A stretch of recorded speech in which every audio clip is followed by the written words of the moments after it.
Assalomu alaykum.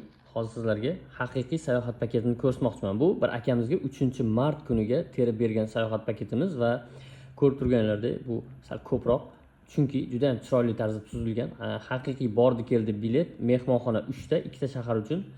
Xo'p, bizda olingan haqida voucher bu transfer. Aeroportdan sizni men borib yoki qaysidir taksi borib kutib olmaydi. Alohida siz uchun transfer paket qo'yiladi. Bu transfer qo'yiladi, bu turistlar uchun juda ham qulay. Keyin sug'urtasiz albatta bo'lmaydi, bilasizlar. Bu hammasi to'liq sayohat paket va har biri zarur deb ayta olmayman.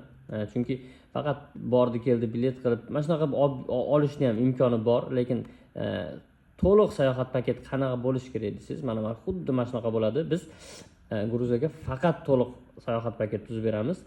Nimasidir olib, nimasidir qo'yib yoki nimadir falsifika qilib boshqa unaqa narsa bo'lmaydi. Siz o'ylanmasdan sizdan so'ralgan paytda har birini raqamiga bemalol telefon qilib tekshirib ol, bu sayohat paket to'liq deb ayta olasiz. Xo'p, Gruziyaga kimdir sayohatga kelmoqchi bo'lsa, bizdan sayohat paket sotib olishingiz mumkin va internetda o'zingiz tushunsangiz, albatta bu narsani siz o'zingiz ham qila olasiz. Hammaga rahmat, sog' bo'linglar.